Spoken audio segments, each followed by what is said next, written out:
वज़ीर-ए-आज़म नरेंद्र मोदी उत्तर प्रदेश के 3 रोजा दौरे के तहत गुज़िश्ता शाम लखनऊ पहुंचे।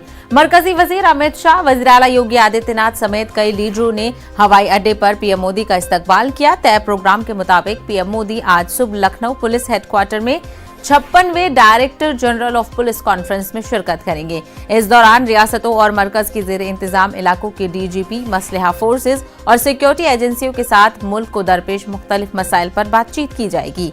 ये कॉन्फ्रेंस हाइब्रिड तरीके से मुनक्किद होगी। इसके बाद शाम को पीएम पुलिस अफसरान के साथ डिनर करेंगे। इस दौरान कुछ देर के लिए राजभवन वापस आएंगे। रात का खाना खाने के बाद पीएम मोदी राजभवन में आराम करेंगे और उसके बाद वो कल वापस दिल्ली के लिए रवाना होंगे। इससे कबल वजीर दाखिला अमित शाह ने जुम्मे को लखनऊ में director general of police conference का इफ्तिताह किया है।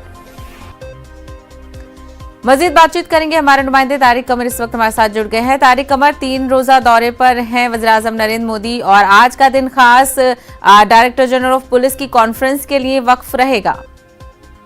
हाँ सहबा, जैसा कि आपने बताया, देखिए बहुत अहम कॉन्फ्रेंस है और ये बराह रास्त अहम अफसरान, जिम्मेदार अफसरान के लिए बातचीत का एक खूबसूरत मौका है, जिस पर मुख्तलिफ मौज़ूआत पर, मुख्तलिफ उमूर पर और मुख्तलिफ मसाइल पर तबादला ख्याल किए जाने के इम्कानात हैं। और देखिए अहम बात यही है कि चाहे वो साइबर क्राइम का मामला हो, इंसदाद दहशत गर्दी के चैलेंजेस हों, या हम ये कहें कि इंतहा पसंदी के मामला हों, मंशियात की नाजायज तिजारत में उभरते हुए रुझानात हों, जेल इस्लाहात का मामला हो, तो ये बहुत से ऐसे हसास मौजू हैं जिन पर बराह रास्त वज़ीर आज़म से गुफ्तगू होगी और जाहिर है कि कुछ ऐसे नताइज सामने आएंगे जो मुल्क के मुस्तकबिल के लिए बहुत अहम हो सकते हैं, मुल्क की आवाम के लिए बहुत अहम हो सकते हैं। तो इस कॉन्फ्रेंस की अहमियत से इनकार नहीं किया जा सकता है। जाहिर है कि पुलिस डायरेक्टर्स जो है, इंस्पेक्टर जनरल्स और मरकज के जेर इंतजाम इलाकों के डीजीपी और बिलखुसूस मुसल्लह फोर्सेज और मरकजी तंजीमों के सरबराहान, तो ये तमाम वो अहम लोग हैं जो पूरे मुल्क को किस अंदाज से हिकमत अमली वजह होती है, चाहे वो सिक्योरिटी का हवाला हो, चाहे वो दीगर हसास मौजूआत हों, तो इनकी मौजूदगी अपने आप में ये बताती है कि मुल्क किस सिमत में सफर कर रहा है और क्या कुछ चैलेंजेस हो सकते हैं, कितना तहफ़्फ़ुज़ हो सकता है, क्या कुछ ज़रूरियात हो सकती है। तो देखिए बहुत अहम मीटिंग है और जाहिर है कॉन्फ्रेंस के बाद जो नताइज सामने आएंगे वो बहुत अहम होंगे।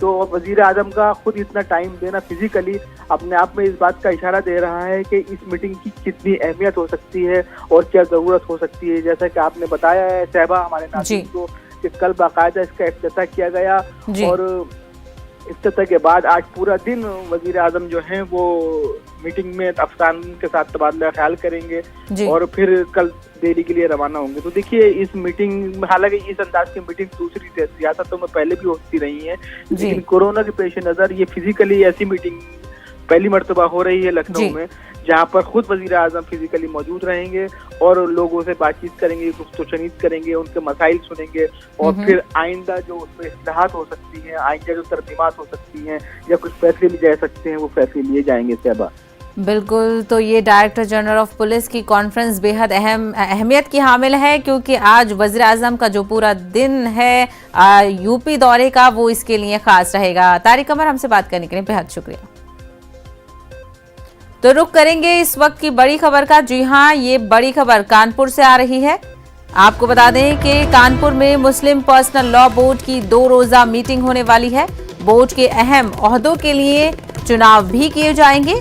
कानपुर में इससे कबल 1985 में ये मीटिंग हुई थी, तो यानी कि तकरीबन 35 साल बाद मुस्लिम पर्सनल लॉ बोर्ड की ये मीटिंग कानपुर में मुनक्किद होने जा रही है।